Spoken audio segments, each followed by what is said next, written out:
comes Santa Claus. Here comes...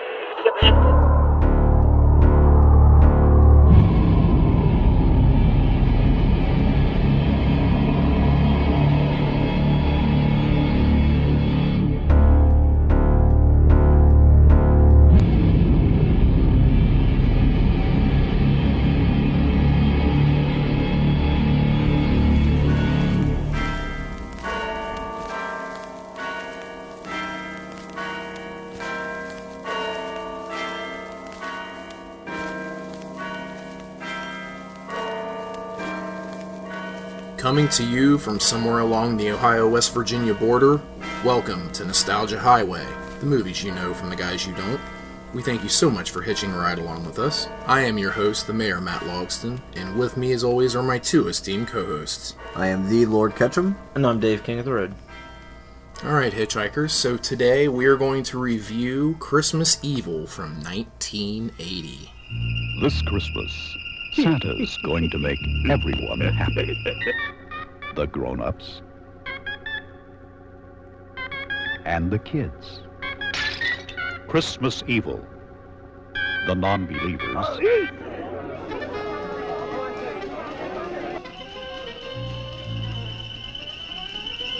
Watch out! and the screamers. And this Christmas, you better believe in Santa, or he'll slay you. Merry Christmas, Frank.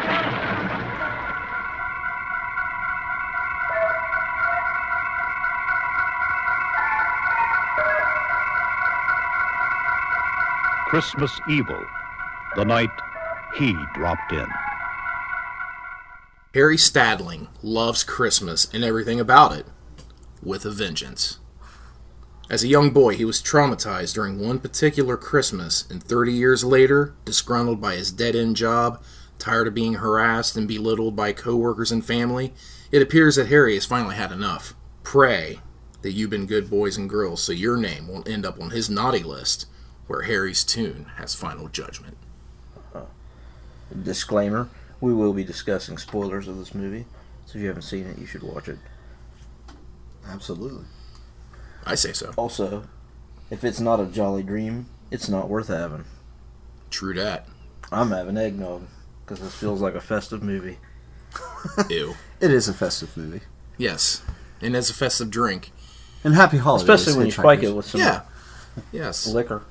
A little liquor. Yeah, A little liquor with your eggnog. I like it. You like it, a little liquor in your eggnog? Who doesn't? I just don't like eggnog. Put enough liquor in it, you might. Well, okay. Touche. Have you ever had eggnog in a can? Oh man, they need to invent that. That'd be something. Crack open an ice cold eggnog. Now in the 16-ounce can. You can buy them. Tall boys. Eggnog. Tall boy. Yeah. Oh, man. Well, going to our review here with Christmas Evil, writer-director Lewis Jackson, he actually came up with the concept for this movie one night in the 70s when he was he was getting high. Yep. And Sounds about right. he supposedly saw a vision of Santa Claus holding a knife. And then that's where the inspiration came from. This is kind of a dark movie, honestly. It's grim. It's shot grim. Very, yeah. Low budget, very low budget. Yeah. The tone of it all, it is pretty dark, but But we get this opening scene, Christmas Day from 1947, and we end up getting, it's a very elaborate charade from Mom and Dad, with Dad being Santa Claus, and we see two young boys, and this is actually young Harry and his brother Philip. They're discussing, like, oh, that's not real, that's not really Santa Claus. He's like, yeah, it is. Well, young Harry goes back downstairs, and he ends up seeing who he believes to be Santa Claus groping his mother when it's really his dad. And he just kind of flips out. yeah, it's It's kind of weak. And I'll admit that. I like this movie, but it's kind of weak. I feel there could have been something, without taking it way over the top, that they could have added to that to make it a little more, I don't know, maybe believable. Yeah, because it's pretty terrible acting. I mean, they're not selling me on the whole thing. I don't know. I guess there's not really much to sell. Yeah. It's kind of a silly She's giving it idea, away. though. You know, it's just a silly idea Yeah. that he's traumatized by the fact that He saw Santa. groping mommy. But does he know that it's his dad? Mm-mm. Are you sure? I believe that he believes that's Santa. Okay. Philip, that's Dad. That's not Santa Claus. Philip Santa Claus didn't even really know about it. He was in bed during the whole time, wasn't he? No, they were both down there with Philip Mom. was down there? Yeah. Okay. Now, when Harry came back down... That's what I'm talking about. Yeah, it was just Harry. So, yeah, Philip didn't get to see all the nasty... No, yeah, he didn't see all that. missed a nasty time. Shit. Oh, Santa. But something that was interesting I did see when it was the dad, like, was putting a dish of water to wash your hands. Was that a thing back then? Because I've never seen that or heard of that. I mean, the only time I remember people even doing that stuff was, like, back in the olden days. They had a bowl of water by their bed and stuff. Right. But yeah, I'd never heard of leaving Santa Claus a bowl of water so he can funky. rinse his hands off. Right. I never heard of leaving him a fresh dish of poontang pie either. Well, touche. I don't know how fresh it was. I just know it was a dish of poontang pie. It was poontang pie. Yes. I guess he was tired of cookies. Right? Yeah. Give him the diabetes. But, no, I was like, what is that all about? Because I've kind of, with having kids of my own, I guess leaving sugar out for the reindeer, I guess that's a thing now. That was never a thing for me as a kid. I guess that's a thing. Yeah, it's got to have sparkly confetti and everything. Or, or it's oatmeal Yeah, with glitter. Yeah, that's reindeer magic food, reindeer food, yeah. They give it shit to my kids every year at school. Oh, yeah. Or they want to make it, like, can we make some? I'm like, fine. Gosh, I'm already doing Elf on the Shelf. I'm doing the pickle in the tree for the Germans. I'm doing, What? What are you something talking for about? every damn nationality. Putting your pickle in the tree Yeah, for the you never heard of Germans? that? What? Yeah, there's a tradition about the pickle in the Christmas tree. Whoever finds the pickle in the Christmas tree on Christmas morning gets a special gift. Is it a pickle when you put it in, or does it just become a pickle? Don't get dirty with it. It's No, just a I'm real not. No, thing. I'm saying no, because it's a well, cucumber when it starts out. Maybe I don't know. No, it's just an ornament that's shaped like a pickle. And you hide it in the Oh, tree. so you don't actually put a pickle in the Christmas tree? No, not real. Okay. Well, I'm sure in could. the traditional Oh, way, yeah, I'm sure okay. they did. If you want That's a funky ass. if you want that thing dripping all over your presents, go ahead. That's Get a some pretty pickle weird juice. tradition there. Yeah, buddy. That's what you got to do. Just follow your nose, Toucan Sam. Yeah. There's a new one for you. Huh. Yeah, I just thought that was weird. So, all right. Anyways, So he has a fit and goes upstairs into his room, and I guess he's very emotionally damaged by this point. I mean, right. the idea. I mean, That's just a sheer it just thought. should be Because something. here's the thing, he didn't see too much. I guess from Right. 1947 standards, it was pretty risque. Sure. But yeah, he's so traumatized by this. Yeah. He's gonna throw his snow globe on the Cut ground his hand open. and cut his hand open. Yeah. All right. Hey, different people are affected by different things differently. It's That's the way it true. is. Yeah. This I mean, guy in- ends up being a weirdo anyway, so He fits. does. Oh, yeah. He absolutely does. One thing I think is worth noting, at least the version that I watched, in the title credits, it was called You Better Watch Out. It wasn't Christmas Evil. When I watched it, it was called Terror in Toyland. Okay. I have a VHS copy of it. Nice. And, yeah, but I don't have a Christmas Evil copy. Interesting. Well, what Even cooler. It's got three what different title right? title credit did you get? I had to better watch out. Did you? Okay. Yeah. And I've gathered that the one that's out there streaming, they've updated. It actually does say Christmas Evil. Yeah. Now. Right. Is there any variations to the movie itself? I mean, I think there was a re-release where they cut like 5 minutes from it, okay. but I Any think of the nothing old copies, added, though. Yeah, probably any of the old copies are just the same thing. Yeah, I'd say so. Okay. I wonder why they were released under different names. Yeah. It was by those 3 names. I mean, they toyed around with all of them, honestly. Right on. I think this one's the best. Christmas Evil. I think Yeah. it's the best of the 3. Yeah, I agree. best named. Because I think the other ones are more like a tagline.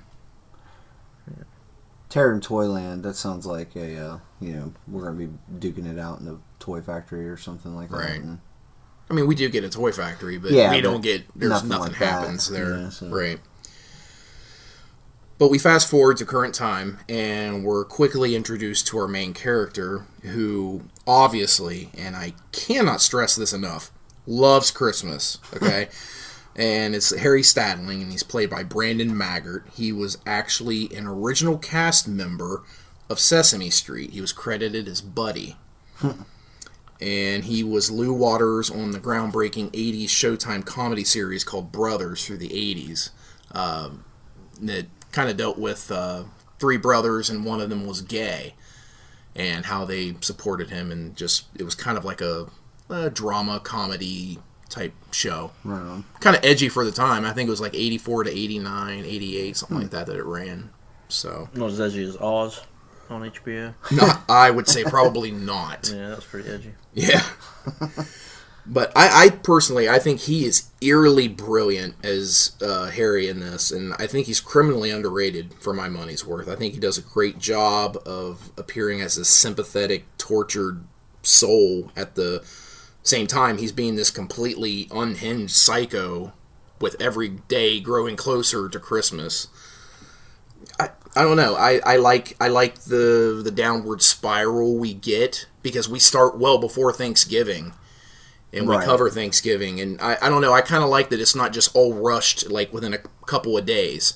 Like Right. it takes about a month and a half. yeah, To, it's a descent. obviously, it's been going on for a long time because he's Sure. got a good and naughty list.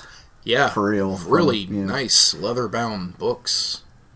Yeah, for he all the bodies kids and in his neighborhood, I guess. Yeah. So Yeah. He didn't pick and these up he's- at the Dollar General. he goes on full creeper mode. Yeah. Starts spying on him with binoculars and Yeah. It's creepy. That is very really creepy. He calls them his little darlings too, man. Like it makes you really uneasy. It really does. And then he sees the one boy taking out the trash, and then he sees the little girl playing with her dolls, and then he sees creepily. Moss. Oh yeah, very That's- creepily. All of it is very kind of like, ew. Well, You know? Yeah, the real Santa supposedly spies on us all the time. Well, this So he's is just true. representing that. I mean, Yeah. we don't think anything weird about that, do we? No. He's watching through like a big magic globe or something up in the North Pole. Right. Yeah. Not As hiding a- out on a rooftop across the street. Yeah, with With binoculars. binoculars. In a disguise, Yeah. Yeah, it's weird. But then he sees Moss Garcia looking at a girly mag, and then he totally spazzes out. And as How we've dare kind of you. talked about it, Fucking Moss Garcia. Las Garcia. Oh, This That's a kid. cool name, bastard. man. I like it. just a little shit. He's Yeah. gonna be a troublemaker. He is. He's on Oh, a yeah. prison record. Yeah. But just like Stuntman Mike legit has a book, Yeah, he so does Harry. Yep. He's got 2. He's got a good, and he's got a bad. Yeah. Right. You definitely don't want to be on the bad. Well, yeah, here's the thing. Throughout this movie, he's not really, harmful towards children or anything. He's more like, I'm going to try to correct their ways while they're young and stuff. Right. All the victims, are Adults. Yeah. who are already down the wrong path, and there's no redemption in Yeah. sight for you. Fun fact about our lead character, Brandon Maggart. He is the real-life father of pop singer Fiona Apple. Oh, really? Yep. That's Dad. Interesting. That's supposed to be Fiona fascinating. Apple. It's an old school. Hey, celebrity. it's I know. noteworthy. Yeah. Yeah. It doesn't do anything for me. Oh, okay. Cool. He's more famous to me than her. So Okay. that's just where I'm at. Nice. No fucks to give for Fiona Apple from the King. Taking it You to heard bed it. with You you. heard it here first. Yeah. It's staying in my pocket. Oh. Well, we end up figuring out that Harry, he obviously, works at a toy factory, and he's bullied a bit by some of his co-workers, despite a recent promotion, mostly by Frank, who more or less cons Harry to take his shift, so he can go drink at the bar with his buddies. We'll get back to Frank here in a bit, but you really start to kind of feel bad for Harry, but at the same time, you're like, man, he's spying on him. Like, what is up with this dude, man? Like, there's something off. Like, you want to feel like he's harmless, but there's something about him. He needs to get over it. I mean, seriously, it wasn't that dramatic, though, of an experience. I don't know. I don't think that they captured it, for him to start the reasoning for his descent. It should have been sold a little bit better, I agree. I agree with you on that. Just kind of like what happened to him as a child. I kind of feel that's what I'm talking about. Yeah. Oh, what I'm even talking about, like just now, 30 years later, the things that are happening here, what we're seeing in current time. Right. This is what did it. No, I see what you're saying. I get that. It's a flaw of the movie. Yeah. I agree with that. I mean, would somebody really start going down a path like this, to where he's like, becoming the manifestation of Santa Claus, right, in his own brain, all because your parents were doing it out with like Santa Claus and mom, little role play, yeah. No, I agree with you. I don't know. But the toy factory in the film, it was actually a real toy factory that was in New Brunswick, New Jersey, and it was owned by Lynn Pressman, who is the mother of the film's executive producer, Edward R. Pressman, who made a bunch of board games. Yep. I've got some of those board games. Do you? Oh, yeah. Oh, I figure, yeah. That's cool. Hell yeah. But we get a really odd scene where Harry, we end up finding out it's his brother, but he goes and spies on his brother and sister-in-law, kind of getting it on there in the living room. Oh, Harry. Oh, Harry, boy. He's an oddball. He's an oddball. He makes it hard for you to to make you feel real bad, even though you do kind of feel bad for him. His timing is terrible. Yeah. Going places and seeing things, right. dude. Yeah. He's just in the wrong place at the wrong time. He's the right actor for this, though. I mean, this is what he's supposed to be, and I think he's very effective with it. I agree with you. I think Maggart did a really bang-up job on this. Mm-hmm. I mean, to be totally honest with you, I really do. He looks right for it and everything. Yeah. But it's crazy to see a young Jeffrey DeMunn, who is Philip. Was Dale on AMC's The Walking Dead, and he's a regular in numerous Frank Darabont movies. It's a role, it's not his typical fatherly type do-gooder role that we're kind of used to. Yeah, he's a bit of a jerk here. Yeah. Pretty fit dude, actually, too, at this time. He's out there, he's doing push-ups. I was like, damn. And he's got a full head of hair. Yeah, it's weird seeing him at... Yeah, because he always seemed like he would be like your uncle or grandpa. Yeah. He wasn't. He was in Green Mile. He did really good. Yes. Oh, yeah. That's a great movie. But the conversation that Philip and Jackie, who was played by Diane Hull, where they're joking around about having to repossess a large family to buy a typewriter and a calculator for the Stadling children's Christmas gifts. It's pretty funny if you really think about it by what we've got with our technological advances since 1980. Oh, yeah. But that's funny. I thought that struck me as humorous. Time to be alive. Yeah. Typewriter and a calculator and literally smartphones is like, that's like two of like the, well, yeah, it better do that. Features on a phone nowadays. That's stock. But it's interesting. Kathleen Turner, she was turned down for the role of Jackie Stadling in this. She was turned down. She auditioned and she didn't get it.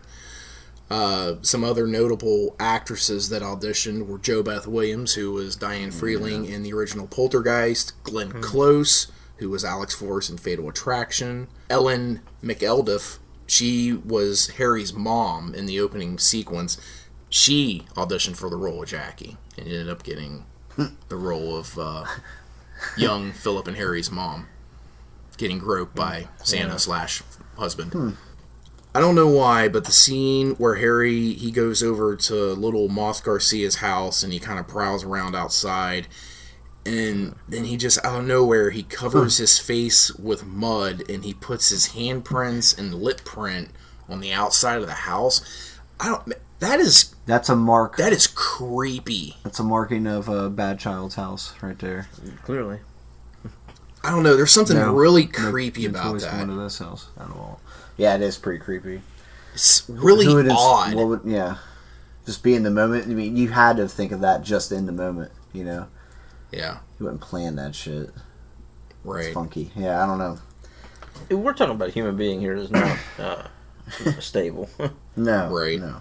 Very, very much. He is out in deep left field, and nobody's hitting any balls his way. I mean, he's just out there by himself. But during this scene, we actually get Moss's mother, and that was played by Patricia Richardson, who is most notably Jill Taylor from TV's Home Improvement. Yeah. Yeah. She is definitely not the loving, caring, compassionate mother she was on Home Improvement in this. I mean, she actually gives old Moss a fresh one right across the face. Like, she ain't taking none of his shit. He deserved it a little bit. A little bit. He was acting like a little asshole. Yeah, dude. Yeah. And this is actually her film debut, too. Moss, get your ass in the car. Of course you would ruin the one night I could have out. Yeah. Man, yeah, she is not Jill Taylor. No. But this movie, it actually took 10 years for it to be made, and during this time, Lewis Jackson, the writer and director, all of the little Christmas decorations, pictures, everything that's in Harry's apartment. There's a lot of shit. It is a lot.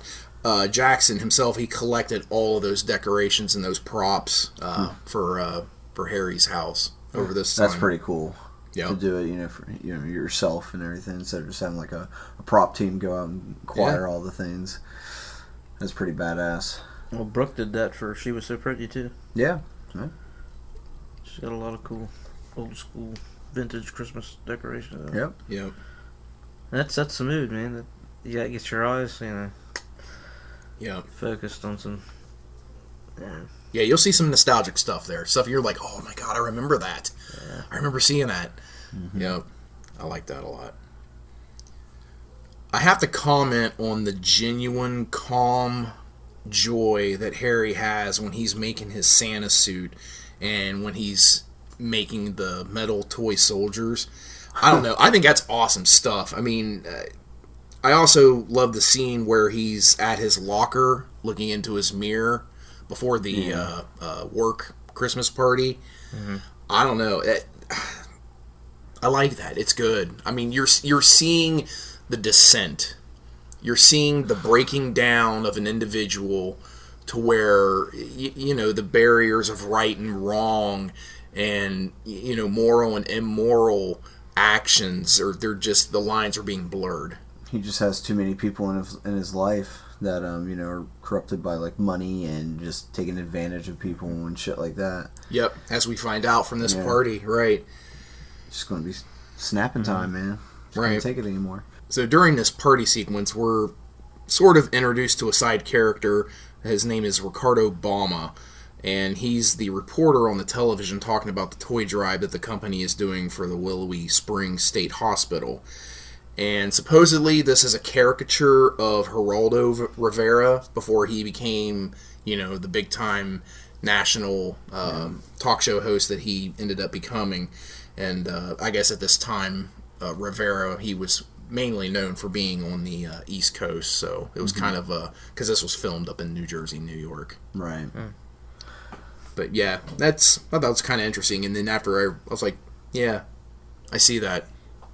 He's kind of a weirdo, you're talking about the guy that's talking about the number. He doesn't know the number of the children that's in the hospital and everything like that. Is that the person No, the reporter on TV. Oh, okay, gotcha. Yes. Gotcha. Okay. Yeah, he's just got like a really monotone, just kind of deadpan. Okay.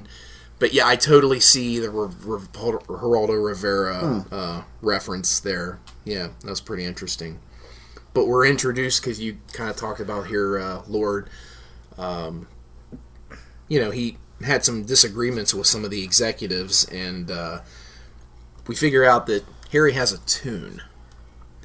and want to kind of talk about that a little bit. And apparently, his tune is basically a metaphor for one's moral compass. That's right? Yeah, that's what I took from it. Yeah. And I don't know. I think it's interesting and fascinating that he calls it his tune, and he even tells the one young guy, he's like, you know how to play the tune, and then you're doing it this like it's like you should be ashamed of yourself. I don't know. I like that. You know better. You know better than this shit. Yeah. Yet you're going to take advantage.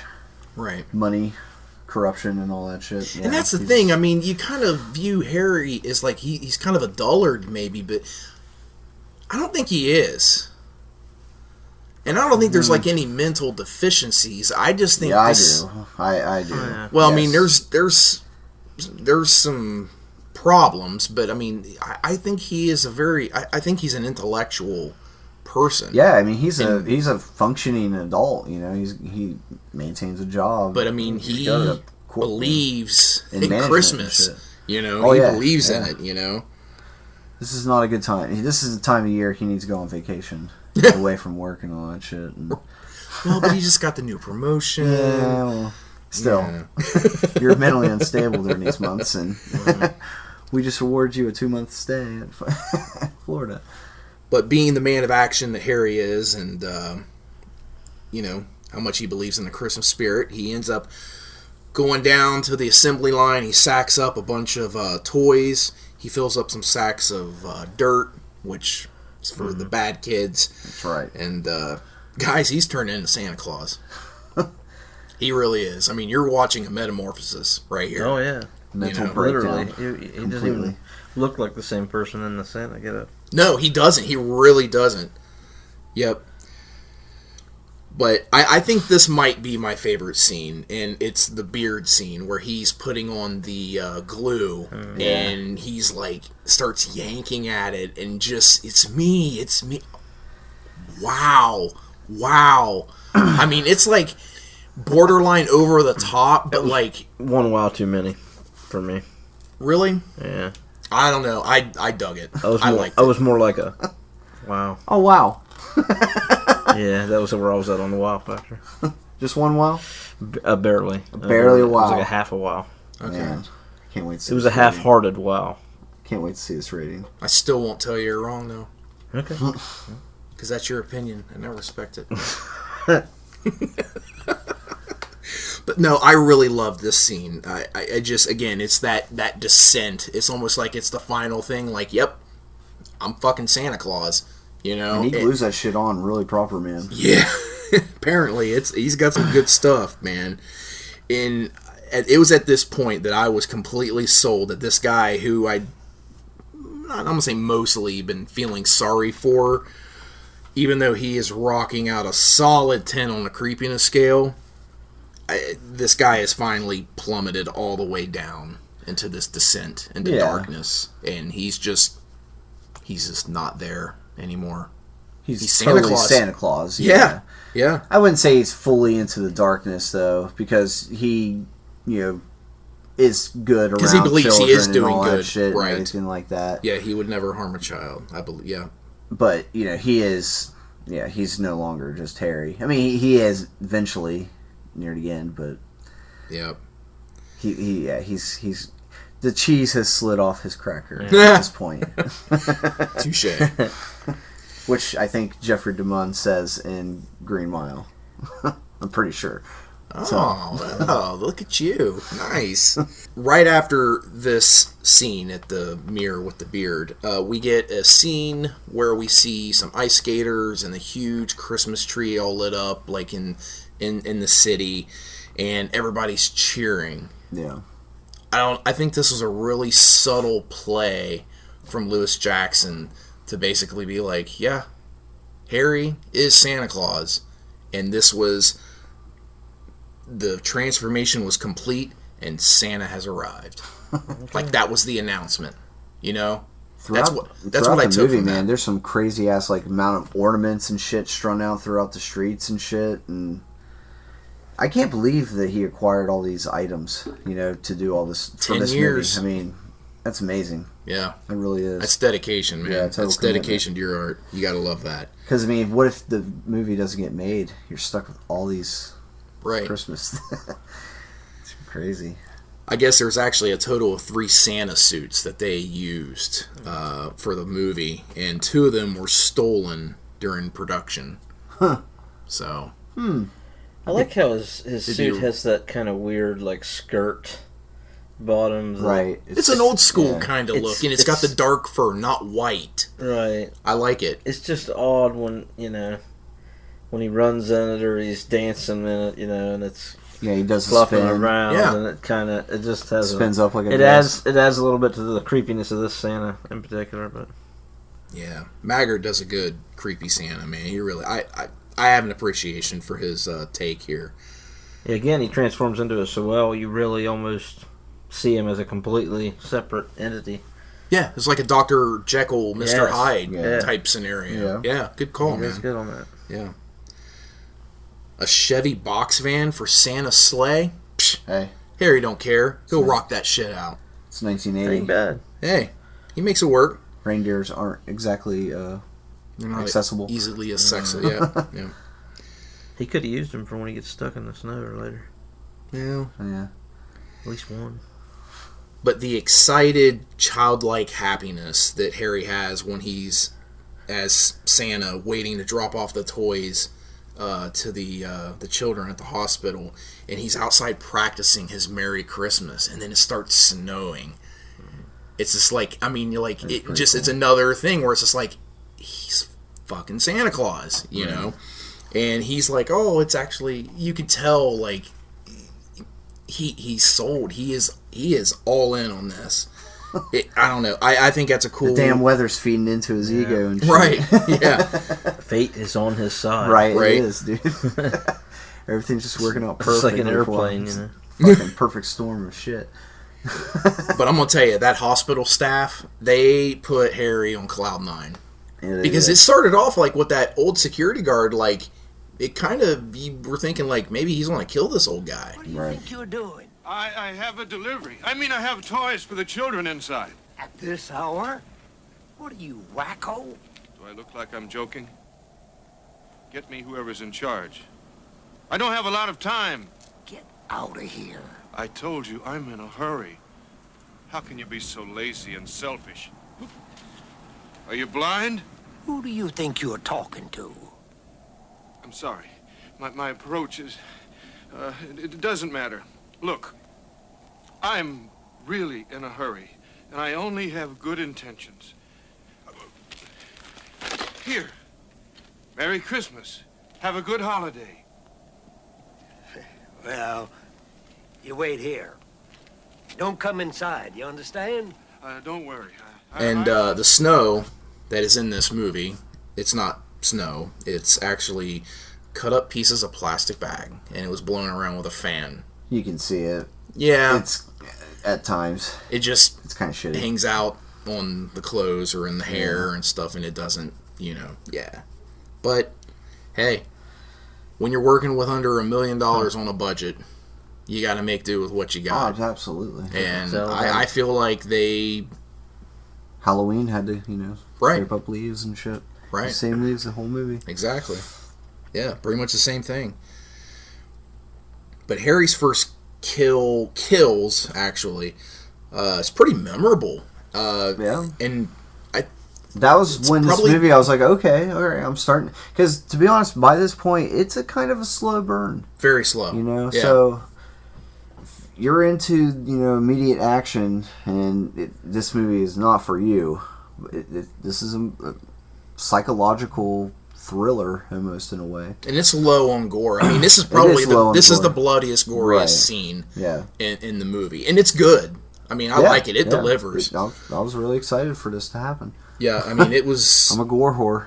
But he's you can tell he's targeting that young executive, Yep. the marketing executive from the party at the church, and but he ends up getting bullied by a couple other guys, and he ends up taking them out, and one of the women that was with him. I mean, that's bold, right there on the church steps. With everybody watching. Everybody watching.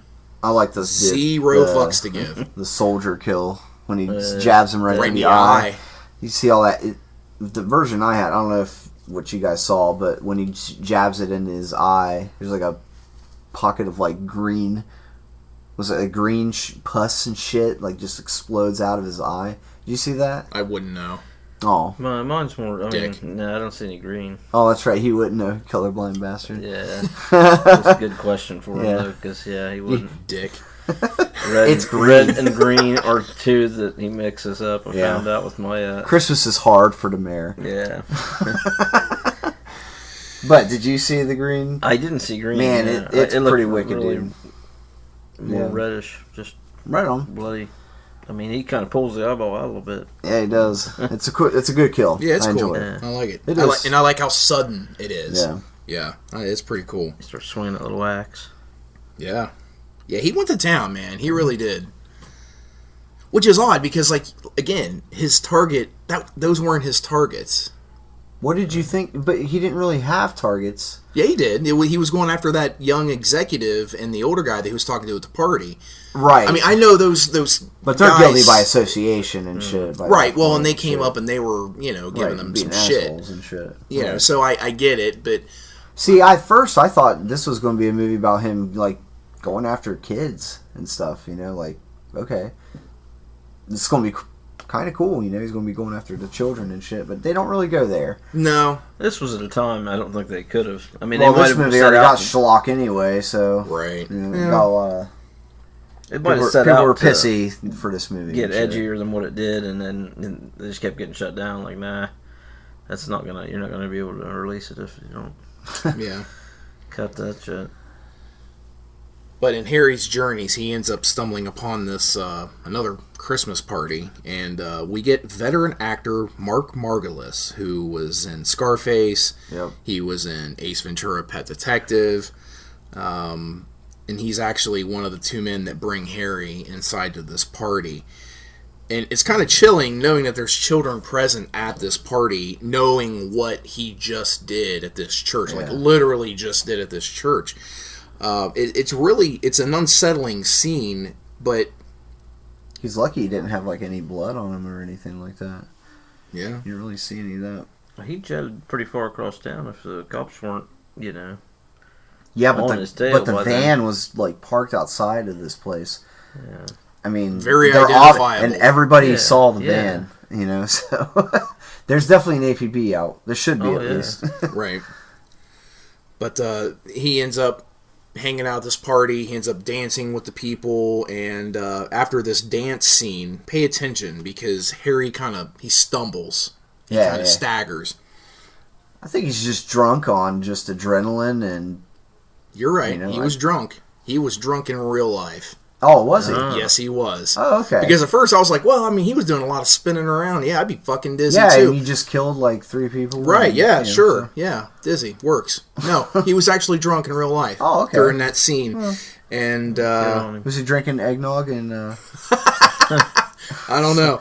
But, yeah, Santa was sauced and, during that scene, and, I guess when he was doing the dancing, he became so nauseous. I mean, he had to stop. But I can tell that's not him dancing and all that. They switch people because the beard and the hair is really tight around his face in some of the longer shots, so you really can't get a look at his eyes and nose and cheeks very much. But other times when they show close-ups, it's a lot more exposed. And it's not him? Well, I mean, you can't tell because they're doing a good job of disguising him with a tighter, surrounding of beard and hair. I just figured it'd be hard for them to have like stunt doubles and shit for this movie because this movie, I know that the people were like they played extras. Some of the main actors and shit played as extras. It was low budget. I don't think it was him doing all the dancing. I just right on. But in relation to this scene at this party, I guess the next day during filming, there was a scene where we actually see Harry getting this promotion at work.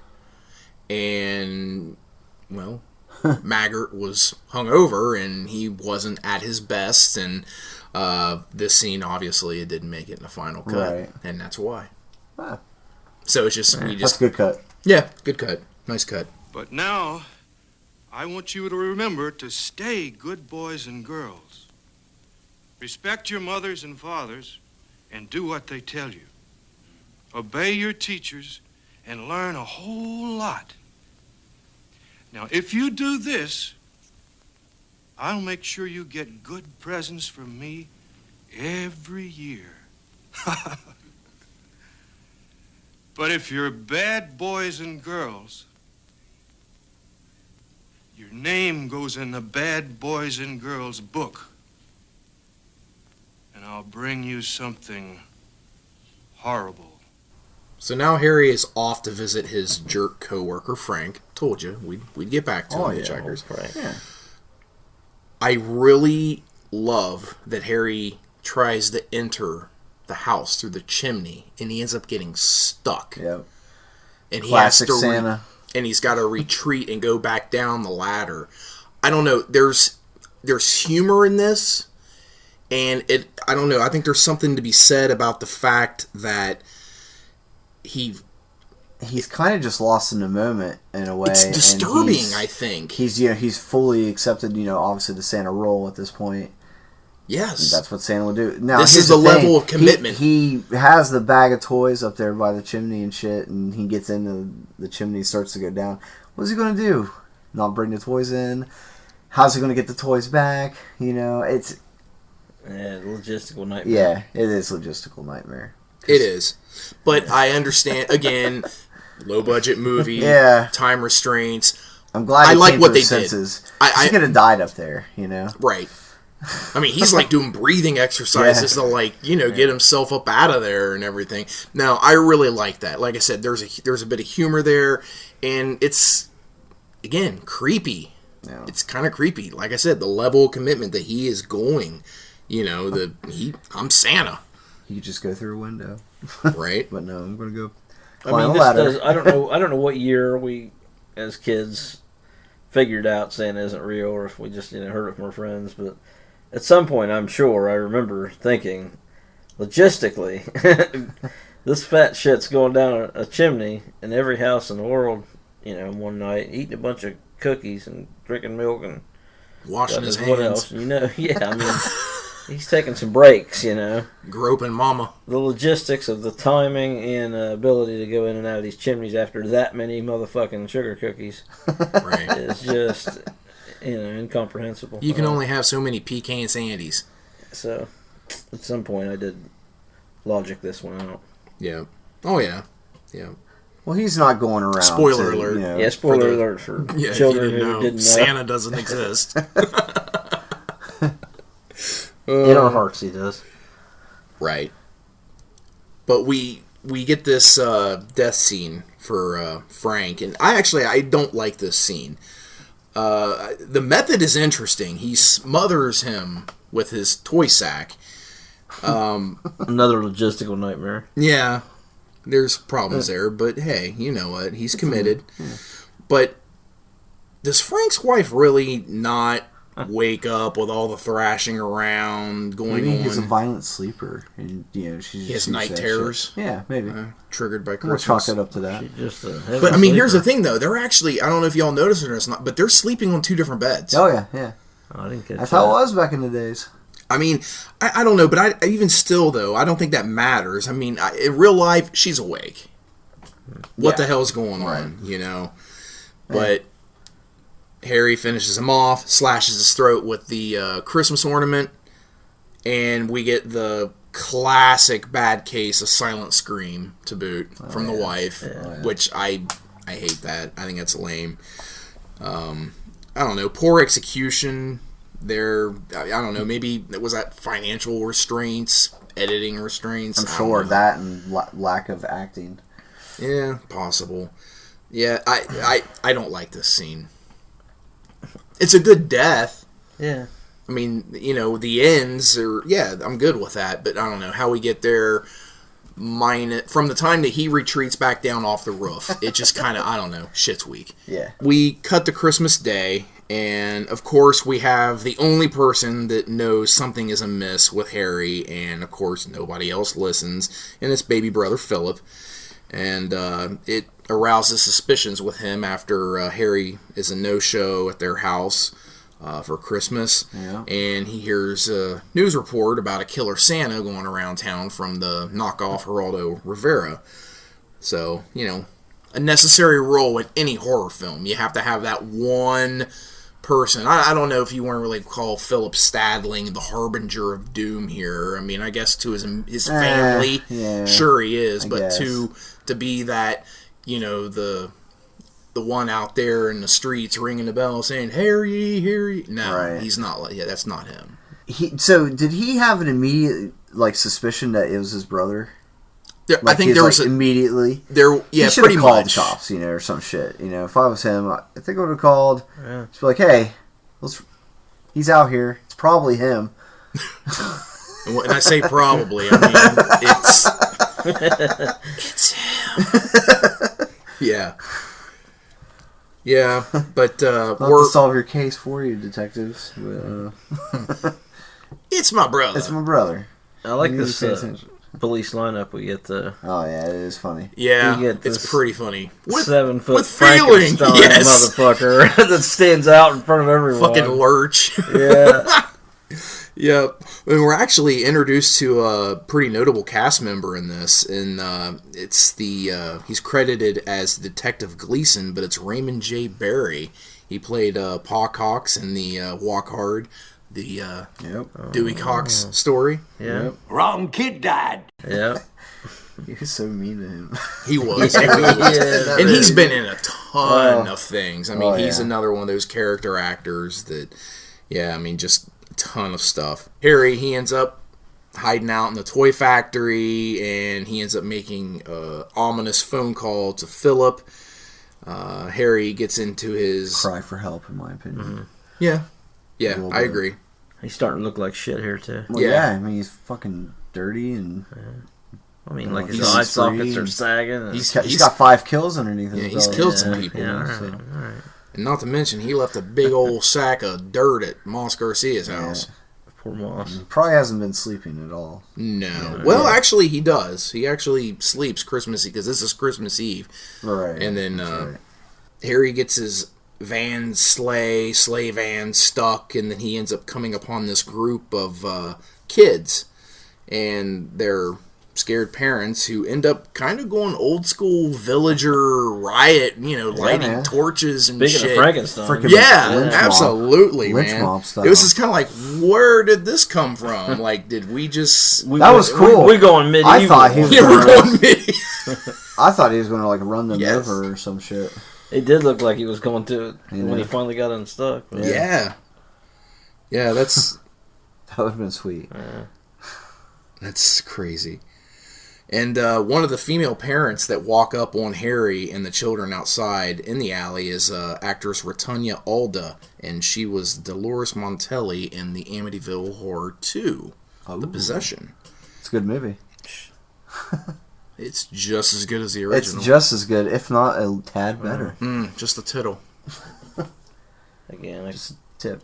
I can't tell you guys how to live your life, but I can tell you how you should. And ranking Amityville 2, The Possession over the original Amityville Horror is not okay in my book. It's blasphemous. Yeah. Oh, well. So it was a spiteful 9 for Halloween 5. Yeah. Anyways. Harry... We can't all be winners here, Mayor. I'm sorry for you guys. Oh, we're going to have some dissension among the ranks on this one. I have a feeling. But Harry really does believe in the innocent nature of what Christmas is supposed to represent, doesn't he? I mean, just talking with the kids, he like you said, he would not harm a child. No. He didn't even harm Moss Garcia. He didn't like him. No. Like I said, he just left a big old bag of dirt. Like I said, the way the movie was first going, I thought that's how we were going to have it. That'd be real dark. I mean, he's totally for, right in the path, with children and shit. It's the adults that are, they can't be saved. And he is a judge, jury, and executioner. Oh, yeah. For sure. But when Harry, he's being chased out by the lynch mob, he slips and he falls. Yeah. That was legit. Yeah. He actually really fell there, and Lewis Jackson, he decided to leave it in there for the final cut. But Harry, he ends up fleeing to Philip's house to seek refuge, but they end up having a fight. And I want to ask you guys, because when I first saw this, I really thought Philip killed Harry. Did you? I did. I didn't think so. But I was trying to figure out, like, what was his end game? Like, when he was, dragging him. I'm like, okay, he's dragging him out. Okay, yeah, get him out. Get the dead guy out of the house, sure. And he's putting him in the van. I'm like, okay, where are we going here? But I don't know. I think he was capturing him to turn him into an elf or some shit. But no, My first elf. First time through, I was like, oh shit, he just killed his brother. Right. He didn't. He's getting socked for it. He needed to. And they never made a sequel to this, so there was no reason why he couldn't have. Right. I would have liked a sequel to this. I probably wouldn't have liked the movie. Yeah. But I would have liked to seen some kind of a continuation. But that is an obvious white blanket or whatever it is to make it look like snow, where Philip ends up falling down the hill into some trash. The whole thing just lifts up. Yeah, and just slides. Yeah, like a big old rug. Hey, low budget, man. I think they would have had enough time to do one more shot. I don't know. Try to get it right. I don't know. But okay, so now we're kind of at the it's your interpretation point of the review, I guess we could say. Some believe that Harry takes off, just like Santa, towards the moon and to all a good night. But some people feel that we're just viewing Harry's delusion mind, and he actually just ends up crashing and wrecking and dying. Well, those people are obviously wrong. Well, right. Okay, so what do you just think answered it? I said those people are obviously wrong. So you think that he actually clearly, flew off? I mean, you was visually watch him fly off into the moonlight, and so he was Santa for you. And that happened. If anybody interprets that different, that just happened. They're fucking drunk. Oh, eggnog. Well, then I'm fucking slammed damned because I think that his delirium has just kicked in to if you want to interpret something other than what you're shown by the fucking visual footage, I'm doing it there. Then you're just because it doesn't make any sense. Your facts are magic was never a part of this movie or anything. You just don't believe that. Although there's one part in the movie that I was like, wow, that was kind of weird. Was when in the very beginning when the dad goes back up into the chimney and his feet just go swooping up. That's pretty impressive, But again, because I'm gonna tell you right now, King, I'm with you, Lord. I think we're seeing it's crazy shit. A delusion mind. All right, because if you listen, when Philip falls, you hear a crash. You hear. Oh, do you? Yes. Okay. Well, shit. There you go. I like that you nerds can delusionally imagine a different ending than what you're given and call it the gospel. But go ahead. I mean, it's just so absurd to think that his fucking this is a movie. Yeah, but I mean, this as far as throughout this whole film, it's been very kind of a serious movie. To incorporate magic in the last 10 seconds of this film and like, oh wow, he is Santa Claus now. I don't know. It's just kind of what's a Christmas movie without a miracle or a magical happening? I mean, give me a break. I guess so. You guys are way out of line on this. I don't see any substantial claim here. I mean, okay, you can delusionally imagine that that's how it ends if you'd like to, but yeah. But the tie-in, what you were talking about in the beginning, where you see, quote-unquote Santa coming down the chimney and back up. Yeah. Who's to say we're not viewing that moment through a Harry Stadling point of view? Well, obviously, I think we are. I think that's intentional. So going going in line his with probably obscured and everything. It's not. Yeah. He has an interpretation of, what's actually going on, which then I think it kind of begs the question, because, again, I agree with you, Lord. I think we're seeing a delusion mind. Did any of this stuff even happen? Yeah. Yeah, I think the shit did happen. I agree with you, but I don't know. It's a question that has to be asked, though, Okay. right? Yeah. Nah, I strongly believe all the shit happened, but like, the delirium had just kicked in at that point. So He's falling to his death. You can't accept that we're going to have magic in the last, couple seconds of this movie. It's but you can far-fetched. accept that the delusional mind is going to visually interpret it differently. Well, yeah, because that's pretty much been the breakdown of the whole movie. Yeah. You know, this is what it's been building up to. You know, his brain just going completely snap. Yeah, it's a break, a psychological break. But no, but it's you just, don't get a delusional outlook from him at any other point in the movie that's absurd as what you suggest this is at the end. Yeah, but you're never. I don't know. It's. I'm just going to argue that you're wrong. Just Well, no matter I know. what. I know, but I don't know. It's an interesting thing. Honestly, I think it's the most interesting thing to discuss about this movie. Well, yeah, And you're not wrong. And I think, honestly, regardless which way you side, I don't think you're wrong. Yeah. Because I think it is very much maybe open to interpret. interpretation. Yeah, I like absolutely. that you have an option A and B. That's fine. Yeah. But even though the massive success of Halloween from 1978 paved the way for this movie to be made, this was written before Halloween. Well, yeah, I mean, it took like 10 years to be made and Yeah. everything like that. So, like, during the entire decade of the 70s, more or less, this movie was being developed and, yeah. pen to paper. But cult filmmaker John Waters calls this the greatest Christmas movie ever made. No, He's completely wrong. he's drinking, he's drinking the eggnog. John a little Waters, thick. you're wrong, sir. Next time I see you at Whorehound, I'm going to tell you you're wrong. If I ever see you there again. I would have to also agree that this is not the best Christmas movie ever made, but I feel like this is an undervalued and underrated Christmas movie. Yeah. That's just me.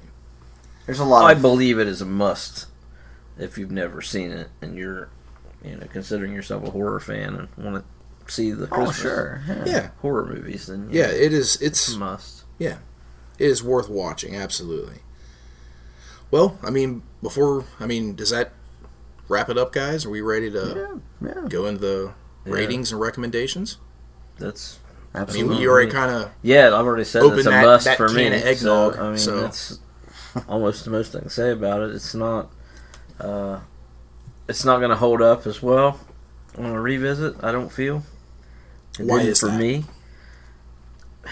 There is a lot of slow pacing to getting to the grand finale. I mean, it's like that with we discussed before how I feel about Halloween 1. There's a drawn out pacing to it. Once you've seen it, it loses a rewatch value. I mean, this isn't comparable to Halloween. I'm just comparing the fact that it does have a pacing issue on rewatch that I think it's kind on. of diminishes. I think it's on a playing field. Obviously inferior, but I like that you made that comparison because I do feel like there's some parallels here. A lot more shortcomings and inadequacies, I think, with the storytelling from what we get with John Carpenter and Halloween. But no, I like that comparison, King. So yeah, it's definitely worth watching, but I don't think you'll like it as much the second go around. This is probably the maybe third or fourth year I've seen it. I always watch it at Christmas. I mean, I still watch it because it is that good of a Christmas horror movie. If you're a fan, you're going to want to watch it once a year. Cool. But that being said, I don't know. I think we should rank our favorite horror Christmas movies when we get done with December. I don't know. We can discuss that later, but Okay. Yeah. I don't know. Be something. This would be surely in my top 3 Christmas horror movies. Nice. But yeah, on the low end. Okay. So it's 3. Yeah, but pretty Okay. much. That's Do the still. math. That's I mean, pretty it's, high. That's To be high. honest. So Yeah. what is your Yeah, rating? I at want to hear this point? number. I can't wait to hear this. On first viewing, I would have said 7.5 all day. I'm really struggling to think it's any higher than a 6 now. A Okay. 6? Yeah, Okay. and that's me giving it a little nostalgic value. Okay. But And I like a lot about it. I like that he went to all this work to get the old vintage decorations and, Easter egg the fuck out of that. That was cool. But, yeah. okay. 6 for the It's a king. film definitely made of passion. Oh yeah. Absolutely. I appreciate it. Yeah. Labor of love. Yeah. All right, Lord. So yeah, this movie is incredibly slow. Too slow for my liking. The opening is okay. I mean, I get the fact that it would be kind of traumatizing to see your parents or Santa Claus. That's the thing. I have a hard time swallowing that he thinks it's just Santa Claus. He has to know it's his dad or something like that, man. I don't know. But anyway, it does move very, very slowly, building up. I get it. They want to delve into the psyche of Harry. Why is he, so broken? Why does he hate X people? I like the fact that hold on. I don't like the fact that he's such a creeper on children. That shit's extremely weird, especially for 1980. I don't know. I don't know. It's just weird. I guess it's because I'm a dad. I don't want that shit to happen. But I do like the fact that he tries to keep tries to put the kids on the straight and narrow. Yeah. Not punish them. Yes, punish them with like bags of sand and everything like that. But anyway, Muddy face prints. yeah, this movie has a very like a Taxi Driver feel. In a way, Interesting. Well, like the breakdown of a person and everything, Except it's kind of like Taxi Driver, but it's a Christmas movie. The acting is not very good in this film. I wish there had been a lot more gore, because I guess I like my Christmas slasher films a little more bloodier. I'm a gore whore. Did you not like Brandon Maggart? Yeah. I mean, he did fine. He did fine. So just supporting cast is where it lacked as far as the acting? Oh, yeah. I mean, Okay. Jeffrey DeMunn wasn't even really in this movie Yeah. too much, right to end. Nobody really was, Right. honestly. I mean, Maggart was Right. pretty much showcased in this. Right. Okay. Like the people at the office. Nobody really. It's cookie yeah. cutter. I hear you. Okay, I was just curious because No, but no, he did fine. Okay. I just don't like the reasoning why he's like this. It's kind of weak. It's weak. It is weak. Get over it, kid. Talk to somebody. Don't talk to your brother, because obviously he doesn't give a shit. I mean, he says he does, but he really doesn't. That being said, I had this movie ranked one time in a 6, Dave, and it dropped for me actually when I watched this movie again, because it doesn't have that rewatchability for me, I guess. it just doesn't deliver. Nah, not. I mean, I will watch it again. Because it's a Christmas movie. I like to watch Christmas horror movies just in general. As far as like a rating, though, if this was anything other than a Christmas movie, I probably wouldn't watch it anymore. It's 5.5, man. It's 5.5, Okay. and it lost a half a star for its slow down. It takes forever to build up to it. Like once he got to the point where he was killing, I was pumped at that point. Right. I was like, okay, let's do it. I wish they would have came out swinging a little bit sooner. Okay. You're with IMDb at a 5.5. Is that what they have it? Yep. 5.5? Okay. Yeah. Well, there you go. I mean, I had it at a 6 one time, but Nothing wrong with that. 5.5. I'm curious to see what the mayor has. Well, Christmas Evil or Terror in Toyland or Better You watch Better out. Watch Out was written and directed by Lewis Jackson. It's rated R, and it was released in Pittsburgh, Pennsylvania on November 7th, 1980, with a runtime of 1 hour and 40 minutes. And on the re-release, it was a runtime of 1 hour and 35 minutes. Made on an estimated $850,000 budget. It is streaming for free with ads on Vudu, and it's on Shudder if you have a subscription. And as Which you should. Yeah, Shudder's awesome. If nothing else, watch Creepshow. I liked it. I mean, there were some duds on there, but I don't know. All in all, I really enjoyed that, and I can't wait. Glad they made it. Oh yeah, absolutely. Cool. And I love Jim Bob Briggs. Oh yeah, Last drive-ins, man, those are great. Yeah, yeah. Actually, he just announced the other day. Was it called Red Christmas? Yeah. He's gonna do another special. On he Friday did the 13th. Yeah, nice. Oh, sweet. Cool. That's cool. Oh yeah. But as we've already said on IMDb, this is a 5.5 out of 10. There is no Metascore that I could come up with. Listen to this.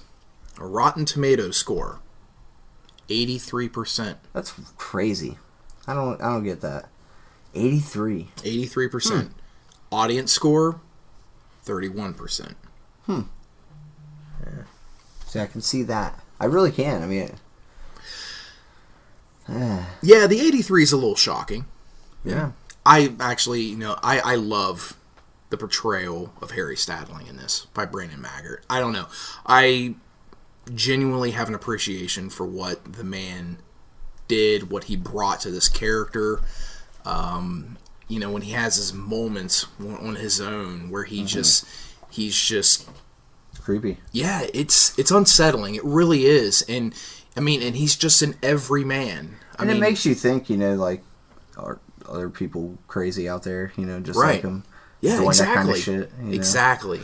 And again, kind of with the parallels with Halloween, where Michael Myers in the original version, he was an everyman type person.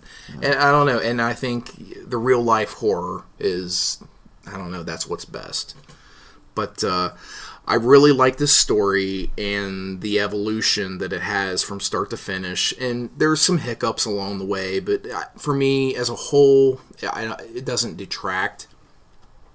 I just like this movie. Yeah. And I agree with you, yeah, it is a slow burn. But you guys know I have an appreciation for slow burn films. And I don't know, for me, I think it works. Yes, you do. And for me personally, I think you can make an argument that this is the best of all the Yuletide slashers in the subgenre for horror. You think it's the best? I think you can make an argument. You can make an argument for it. I think you can make an argument. Okay. But I really feel like the character of Harry Stadling, I think it's well written. There's depth, there's reason, even though it's kind of flimsy, but we have motivation. I don't know. It's for me, he is the reason why you continue watching the movie. And this was Lewis Jackson's last time in a director's chair. And I find that interesting. How many times was he in the director's chair? I don't have that right off okay. Right off of my notes, but this was the last time. And I don't know, I feel like this movie is... poured his heart and soul into it. He did. He absolutely did.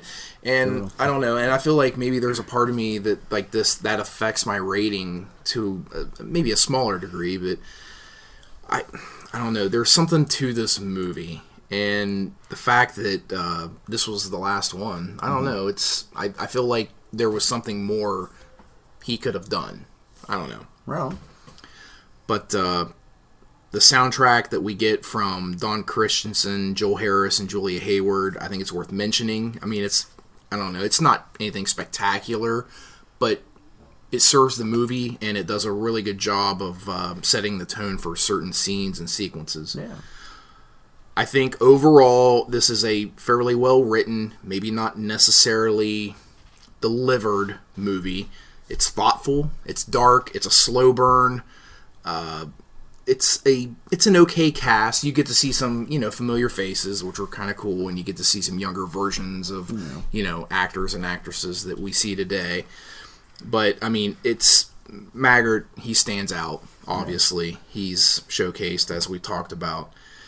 And There's plenty of memorable moments in this. I think it's an absolute must-watch for horror diehards, and it is worth revisiting during the holiday season at any year. All right. 7 out of 10. 7 out of 10? I like this. I figured you'd have it ranked a little bit higher, actually. No, here's the thing, because the Yuletide slasher theme overall, it's not a subgenre I'm attracted to for the most part. Oh, right on. I enjoy my holiday killer. Okay. I could have bet on you guys' ratings tonight, and I would have took the pot. Would you? Yeah. All right. This is where I had you both. You had me at a 5.5? Yep. Right on. Look at you. You need to go to Vegas. Yeah, I just wanted to put that out there. All right. But yeah, 7 out of 10. I feel like this is very underrated. I feel like it's undervalued. Magger's performance, I think it's worth the price of admission. It's really good. It is a slow burn, and honestly, if that's not your type of movie, I don't know, maybe stray away from this. But if it's something that you're open to, watch this movie, because I Definitely feel watch like it. this is a really unique take on a person's descent into just madness and just being lost. Yeah. And the backdrop is Christmas. So, yeah. Taxi Driver. No, that's interesting. I never really thought about this. You just said, I was like, man, yeah. Yeah, good call. It fits. Yeah. All right, Hitchhikers, this concludes our review of Christmas Evil from 1980. We all hope you enjoyed our in-depth analysis of this lesser-known Yuletide slasher. You can find us on Facebook at Nostalgia Highway Podcast, and be on the lookout for new announcements and updates. And make sure you also visit the King Art Facebook page that is linked to the NHP page, where you can find a wide variety of incredible artwork from the King himself. You can also email the show at nostalgiahighwaypodcast@gmail.com. Our Twitter username is @highwaynhp, so there's all kinds of ways to reach us. Any input you guys will have on anything, any questions you have, we'd love to hear from you. Be sure you tune into our next episode. What was that? I don't know. That was weird. Anyways, all right. But tune into our next episode where we travel to Utah, where we will discuss the cautionary tale of Billy Caldwell, where he takes it upon himself to punish those who are naughty during Christmas time, on episode 29, where we will review Silent Night, Deadly Night from 1984. But in the meanwhile, beware of Harry Stadling's ever-elusive tune, and make sure you've made it into the book of good names for all the good boys and girls this year. On behalf of the Lord Ketchem and Dave King of the Road, I am your host, the Mayor Matt Logson, and we thank you once again for hitching a ride along with us, and we'll catch you next time out on the highway.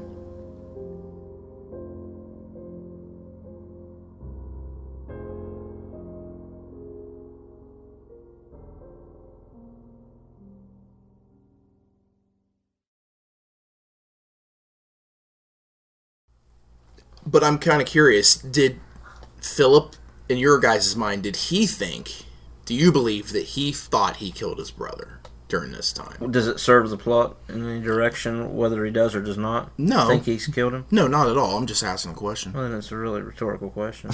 Sure is. And we'll probably edit it. And I'm okay It with falls it. under my, I only woke up with one fuck to give this morning, and you're asking me to give it on this. That ain't happening. All right. It doesn't matter. You chose. It doesn't matter. It's irrelevant. That's how I think about your question. Touche. You got a better question?